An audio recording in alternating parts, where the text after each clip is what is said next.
De volta com o CBN Maceió, para a gente falar um pouco sobre, gente, na verdade é sobre razoabilidade, é sobre sensibilidade, é sobre empatia, é sobre realidade. O que a gente vai discutir a partir de agora diz respeito ao papel que a escola cumpre ou deveria cumprir junto à sociedade, da responsabilidade social da instituição e dos profissionais, todos, do porteiro ao diretor, proprietário do estabelecimento de ensino, e das obrigações que são impostas por lei. Mas ainda que não fossem impostas por lei, até porque as pessoas que vamos falar agora, elas sempre existiram, em maior ou menor número, elas precisam ser acolhidas. E esse é um papel que tem a escola. A escola entende de que tem muitas dificuldades, de que isso tem impacto financeiro. A gente precisa discutir com o poder público como é que isso deve ser amenizado, mitigado, quem sabe até mesmo. O fato é que nós temos pessoas com transtornos de aprendizagem e essas pessoas não podem simplesmente serem omitidas do ponto de vista social nem educacional. E é neste sentido que a gente vai falar um pouco aqui sobre o transtorno do déficit de atenção com hiperatividade, TDAH, e de como as escolas têm, algumas, naturalmente, tido um comportamento diferenciado do que preceitua a lei. Eu já estou aqui com a presença do doutor em psicologia, o professor Liésio Pinheiro, com advogado especialista em direito médico, doutor Juliano Pessoa, para que a gente possa travar uma discussão conceitual. O que é que diz a lei e o que é que requer esses transtornos, seja do ponto de vista do diagnóstico e seja do ponto de vista das terapias e de todas as tratativas que existem para que essas pessoas sejam melhor acolhidas e possa ser garantida a sua inclusão na sociedade. E eu quero começar aqui com o doutor em psicologia, o professor Liésio Pinheiro. Professor, antes de mais nada, um bom dia. Mais uma vez, muito obrigado pela colaboração aqui ao programa. Doutor, o que é que a gente pode entender por TDAH? Bom dia. Bom dia, Elias. Bom dia, ouvintes da Rádio CBN. É uma satisfação novamente estar aqui no seu programa, Elias. Nós precisamos conceituar, né, o que é uma sigla tão comum hoje em dia. Todo mundo fala TDAH, mas o que é o TDAH? Então, nós estamos falando de um transtorno do déficit de atenção e hiperatividade. Ou seja, eu tenho um transtorno que ele é um transtorno do neurodesenvolvimento. O que significa isso? Que você nasce com esse transtorno. Você não escolhe, não aconteceu na sua vida, você não adquiriu isso. Você nasceu com um transtorno, tem uma carga hereditária muito forte, uma carga genética muito forte. Isso significa que eu posso ter um familiar com TDAH e ter outras gerações também com familiares com TDAH. Bom, o que caracteriza esse transtorno no desenvolvimento? Só uma observação, Elias. É um transtorno que está presente na vida do indivíduo e isso é durante toda a vida. Não existe cura. Existe tratamento, não cura. Então, o que é o TDAH? É um transtorno que leva o indivíduo a não conseguir se concentrar. Ele tem um déficit, ele tem uma baixa atencional em vários momentos no seu dia a dia e, principalmente, pode estar associado com uma hiperatividade, onde fica mais ativo, principalmente crianças. É importante compreender isso, porque é um problema que precisa ser compreendido pelas escolas para que necessidades sejam supridas. Nós vamos diagnosticar o TDAH a partir dos 7 anos de idade. Aí você pode me perguntar, Elias, eu não posso ter uma criança com TDAH antes de 7 anos? Posso, sim. Agora, um diagnóstico fechado, ele precisa ser feito a partir dos 7 anos. Eu posso ter indícios antes. Por quê? Porque pode haver essa questão, essa baixa atencional, essa alta hiperatividade pode ser algo da maturação do indivíduo e não ser um transtorno. Então, a gente tem que ter cuidado com o diagnóstico do TDAH. Nós estamos aqui também com o advogado especialista em direito médico, Dr. Juliano Pessoa, quem eu mais uma vez também agradeço, tem dado uma colaboração extremamente expressiva, relevante, aqui nos ajudando a compreender todos esses aspectos ligados às questões do direito médico aqui no CBN Maceió. Dr. Juliano Pessoa, existe legislação que proteja essas pessoas que têm transtornos de aprendizagem aqui no Brasil? Bom dia, Elias. É uma satisfação mais uma vez participar do programa. E veja, antes dessa lei de 2021, nós temos uma lei específica para esse perfil de aluno. Nós já tínhamos todo um aparato normativo no país, desde a Constituição Federal, que prevê esse acesso educacional como um direito fundamental. Nós temos a Lei Brasileira de Inclusão, que é o Estatuto da Pessoa com Deficiência, que também prevê várias assistências nesse mesmo sentido. E, a partir de 2021, nós tivemos uma legislação que trata especificamente desse perfil de aluno. E o que é que a lei diz, o que é que ela determina? Que essa assistência deve ser integral para o aluno com dislexia, com TDAH ou qualquer outro transtorno de aprendizagem.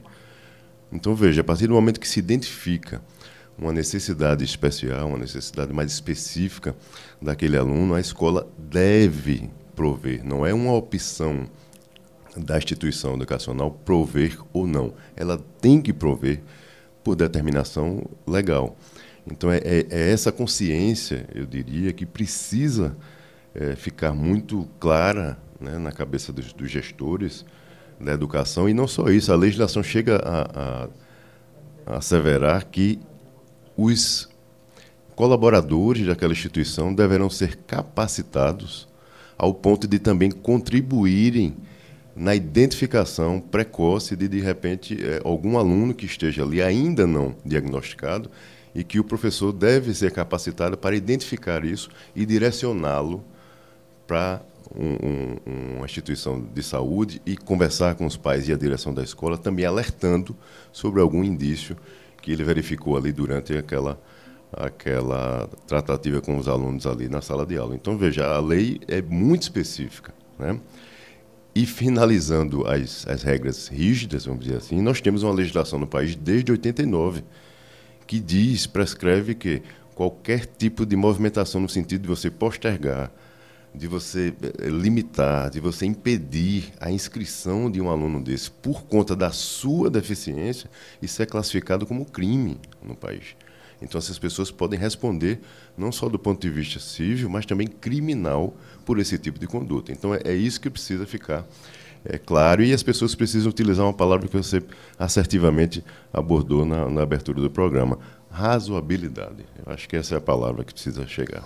Agora, doutor Juliano, então quer dizer que eu, na condição de escola, eu estou falando de escola, mas isso deve servir para os demais. Não só a escola que nós estamos habituados a conhecer, mas isso vale para os cursos em geral e para as instituições em geral. Eu não posso negar o seu ingresso, eu não posso excluí-lo pelo fato dele ter ingressado, eu não sabia e eu descobri, agora eu vou me livrar do aluno, e eu não posso isolar ou dar tratamento discriminatório a esse aluno que está nessa mesma condição. Exatamente, isso é conduta totalmente vedada. E, infelizmente, a gente se depara com muitos casos concretos nesse sentido. Há algumas instituições, infelizmente, ela tem ciência da legislação que existe, que prescreve toda essa conduta que ela precisa ter, e ela utiliza ferramentas outras, no sentido não dela, de repente, querer retirar o aluno da escola, mas ela cria um ambiente, muitas vezes pesado, que faz com que a família queira retirar a criança daquele ambiente escolar. Então, ou seja, isso é inaceitável nos dias atuais, especialmente de uma instituição que é o primeiro contato social, a primeira sociedade, vamos dizer assim, do indivíduo, é a escola, né? É o ambiente escolar. Então, ele deve ser recepcionado, acolhido e, principalmente, desenvolvido. O que se quer, o que a lei busca com esse tipo de postura é fazer com que aquela criança, dentro das limitações dela, alcance o máximo possível do seu desenvolvimento, da sua autonomia. E é isso que se busca.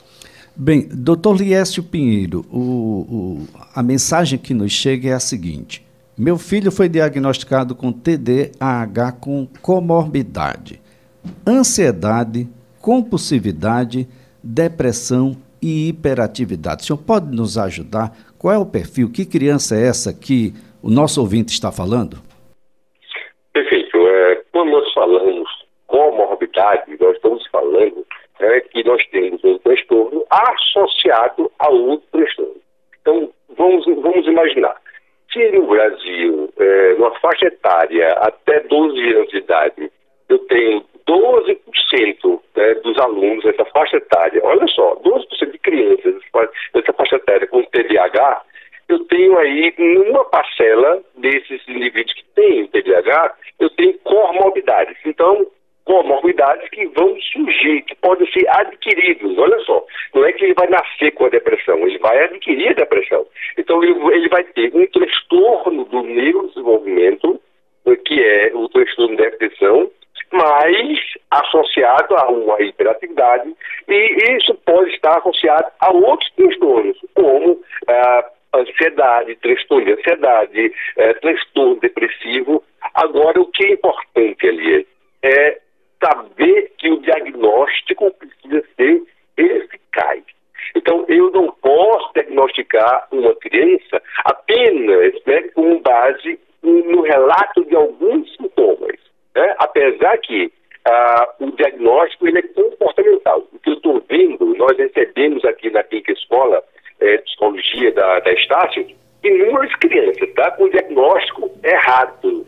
Olha bem, errado porque a criança ela não tem déficit de atenção como transtorno, porque muitas vezes o déficit de atenção ele pode estar associado a outros fatores ambientais e não ao transtorno. Eu preciso compreender que essa criança ela vai ter um tipo de tratamento.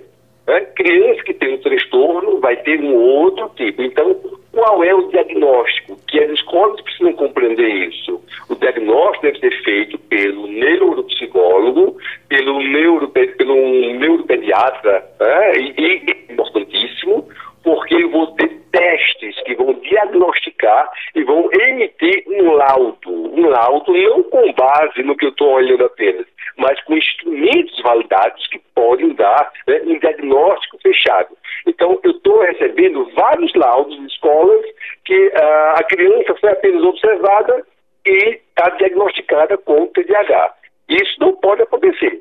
O diagnóstico ele é feito em várias sessões, com vários instrumentos, inclusive instrumentos psicométricos, que ele precisa fechar esse diagnóstico. E aí sim eu vou saber o que eu vou fazer em termos de intervenção. Agora, professor Liésio Pinheiro, as escolas em geral, e aí eu vou usar o termo obrigadas, elas estão obrigadas a ter um psicólogo fixo ou não dentro da instituição?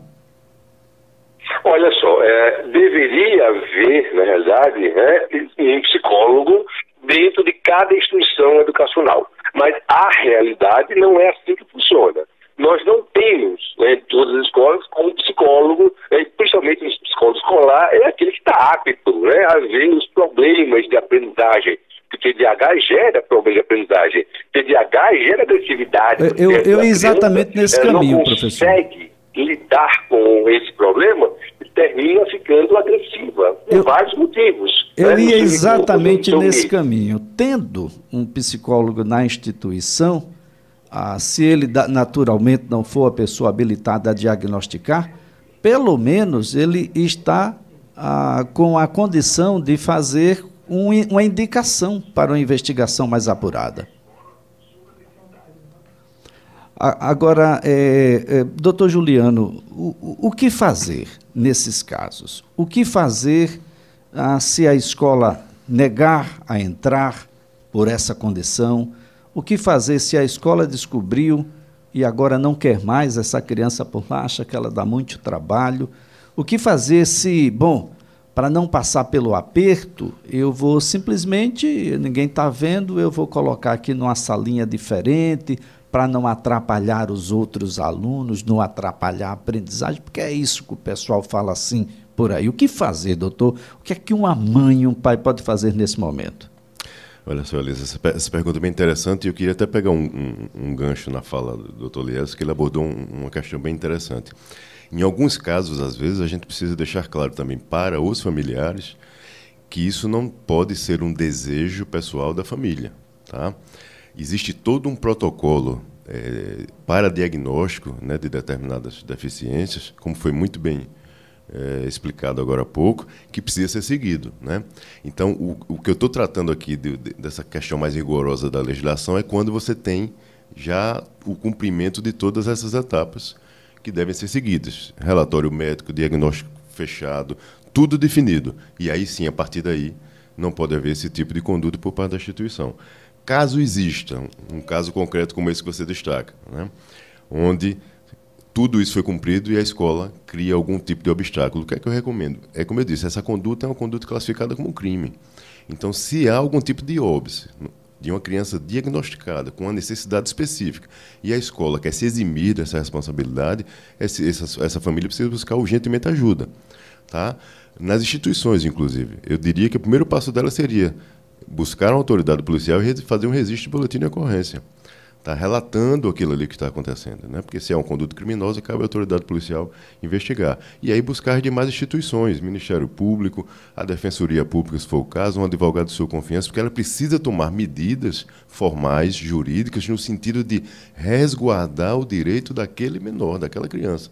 A gente não pode permitir que uma pessoa seja, além do que ela já tem que suportar por conta de um contexto de deficiência que ela tem, ela ainda tem que suportar um processo de discriminação social e ela se retrair por conta disso. Ao contrário, não se concebe mais nos dias atuais esse tipo de postura. Então, ela deve, sim, automaticamente buscar ajuda para fazer com que a lei seja cumprida lá na ponta. A gente não pode mais suportar, no nosso país, diversas legislações que prevêem de forma objetiva determinados casos e, na prática, não se vê o cumprimento disso. Então, a sociedade também precisa se mobilizar no sentido de exigir, é uma exigência de fato, que o Estado cumpra a legislação. E, doutor Juliano, a instituição de ensino ela pode argumentar de que, bom, eu não estou preparada, deixa eu me preparar primeiro para isso? Eu diria que ela já deve estar preparada, Elias, né? Quem não está preparado, muitas vezes, é uma mãe, né, com uma criança que tem uma deficiência, ela não tem qualquer habilidade técnica para lidar com aquilo, busca uma instituição, que ela confia o desenvolvimento do seu filho àquela instituição, e a instituição vir com esse tipo de manifestação. Isso não existe. Como também não existe, que muitas vezes a gente se depara com relatos, limitação. Nós já atingimos aqui a quantidade A, B ou C, como também não existe, como a gente enxerga em alguns casos, compartilhamento de professores auxiliares. Essa assistência, se necessário e se comprovado do ponto de vista médico-científico, deve ser individualizada, atendendo à especificidade daquele aluno. Você não pode trazer uma conduta generalizada para assistir mais de um aluno que, de repente, esteja contido ali naquele ambiente e você pegar um profissional, por exemplo, para assistir a todos. Isso não existe. A assistência é individualizada em cada caso concreto.